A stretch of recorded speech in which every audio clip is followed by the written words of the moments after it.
Netflix has announced its video streaming service will soon be available globally, leading to a wider audience for its movies and original programming. There is no bigger hit on Netflix right now than Making a Murderer, the story of a brutal case in Wisconsin that raises troubling questions about our criminal justice system. William Brangham has the story, and a warning: if you've not seen the series, like me, there are some spoilers ahead. Making a Murderer is the new blockbuster true crime series on Netflix. In 10 hour-long episodes, filmmakers Laura Ricciardi and Moira Demos tell the story of Steven Avery, a Wisconsin man who spent 18 years locked up for a sexual assault he didn't commit. But after his release, Avery was arrested for a new crime: the gruesome murder of a young photographer named Teresa Halbach. I didn't do it. Who did it? I don't know. The series documents in incredible detail the investigation and prosecution of Avery and his young nephew, Brendan Dassey. Both men were found guilty and are now serving life sentences for Halbach's death. The series raises some troubling questions about how investigators and prosecutors pursued the case. For example, was then 16-year-old Brendan Dassey coerced into making a false confession? Who shot her in the head? He did. Was crucial evidence linking Avery to the crime in fact planted by police?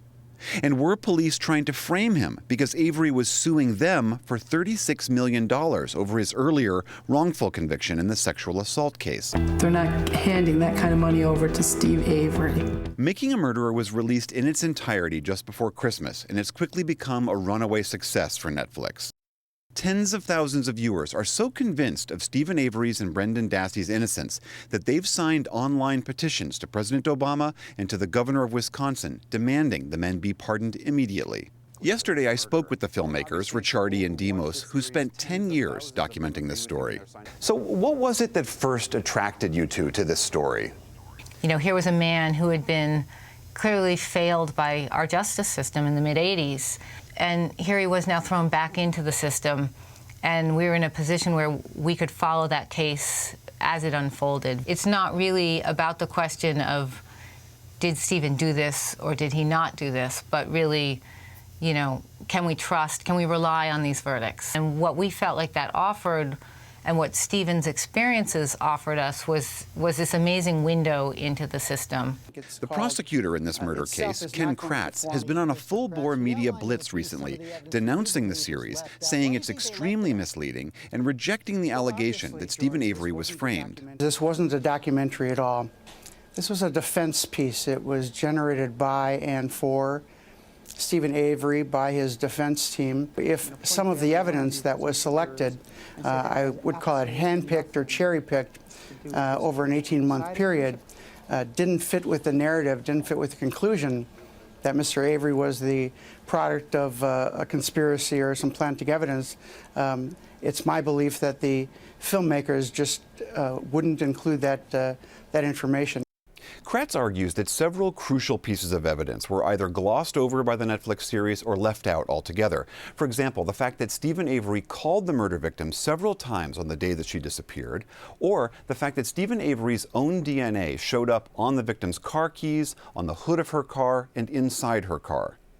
I mean, the prosecutor says that you guys, the filmmakers, didn't include certain pieces of evidence because, quote, you didn't want to muddy up a perfectly good conspiracy movie with what actually happened.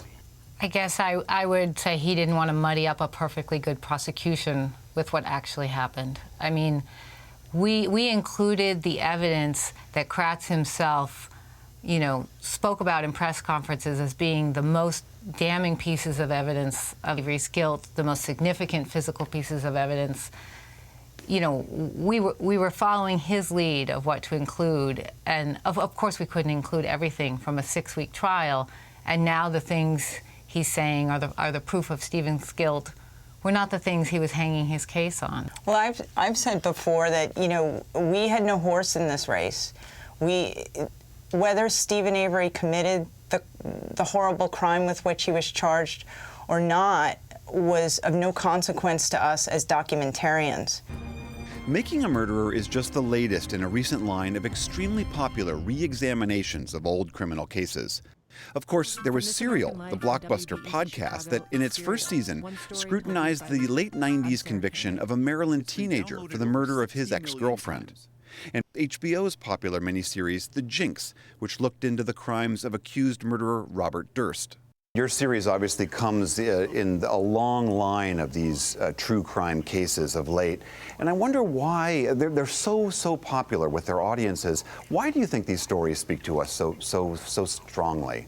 I guess not always, but quite often true crime revolves around a marginal character, an underdog, so to speak. And, you know, I think most people feel like underdogs in their own lives, and they can attach to that feeling. And then, of course, you know, this is true crime. This is real life. And there's something very immediate about that, the fact that, you know, people can do something with the feelings they have after they watch, I think, you know, just adds a layer of intensity to it. As for those pardons, President Obama can't do anything about this because these weren't federal convictions. Wisconsin's Governor Scott Walker could do something, but he recently threw cold water on the idea. Just because a documentary on TV says something doesn't mean that that's actually what the evidence shows. For now, Steven Avery remains in jail for life. Brendan Dassey won't be eligible for parole until 2048. For the PBS NewsHour, I'm William Brangham.